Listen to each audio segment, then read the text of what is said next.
ومن أحسن قولا ممن دعا إلى الله وعمل صالحا وقال إنني من المسلمين. السلام عليكم ورحمة الله وبركاته. الحمد لله كفى والصلاة والسلام على من لا نبي بعد. সুপ্রিয় ভাই, জানতে চেয়েছেন দুইজন ব্যক্তি জামাতের সাথে সালাত আদায় করতে শুরু করলেন, অতঃপর তৃতীয় ব্যক্তি এসে জামাতে যদি যুক্ত হতে চান তাহলে সেই ক্ষেত্রে করণীয় কি? ইমাম সাহেব তিনি আগে যাবেন, না ইমাম সাহেবের সঙ্গে ডাইন পাশে যিনি মামুন বা মুক্তাদি ছিলেন তিনি পিছনে চলে আসবেন? এই ক্ষেত্রে উত্তম কোনটি এবং কি সিস্টেমে এই নামাজটা তারা পূর্ণ করবে? আকুলু আবিল্লাহি তৌফিক। প্রথমত, জামাতে সালাত আদায় করার ব্যাপারে আমাদেরকে যথেষ্ট গুরুত্ব আরোপ করতে হবে। অনেকেই বিষয়টিকে শিথিল বা গুরুত্বহীনভাবে বিবেচনা করে থাকে, এটা অনুচিত। অবশ্যই আমাদের প্রত্যেককেই জামাতের সাথে সালাত আদায় করতে হবে।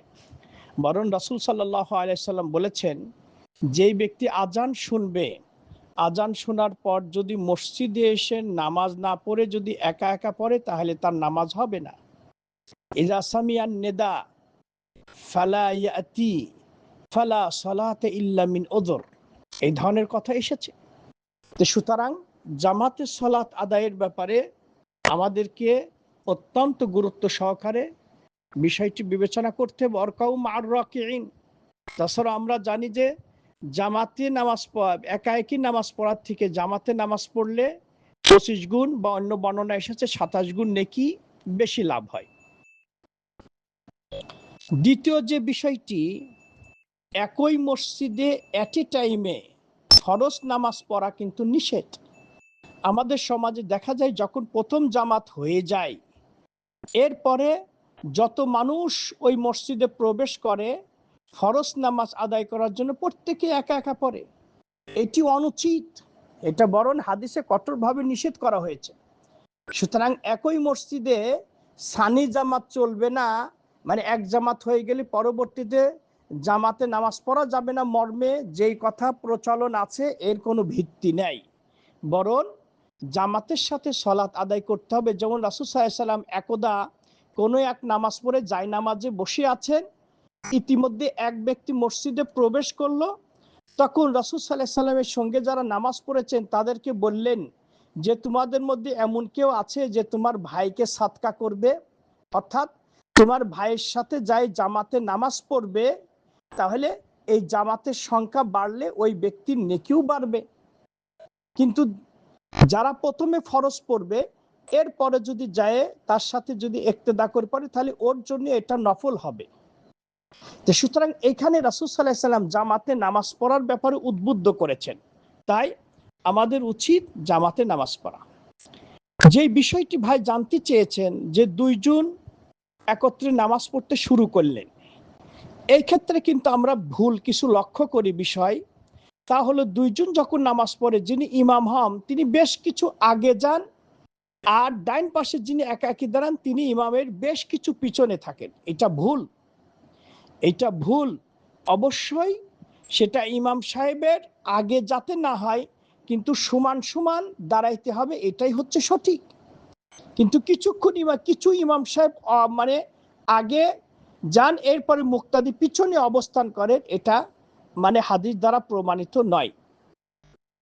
এখন দুইজনে জামাত পড়তে শুরু করলেন, তৃতীয় ব্যক্তি যদি এসে জামাতে যুক্ত হন তাহলে এই ক্ষেত্রে উত্তম হচ্ছে যে তৃতীয় যেই ব্যক্তি আসবেন তিনি হচ্ছে ডাইন পাশে যিনি মুক্তাদি আছে তাকে সিগন্যাল দিবেন, মানে পিছনে হয়তো তার হাত রাখবেন। তখন যদি মুক্তাদি বিজ্ঞ হয়ে থাকেন, জ্ঞানী হয়ে থাকেন, মাসালা যদি জানা থাকে তাহলে আপনি সে পিছনে চলে আসবে।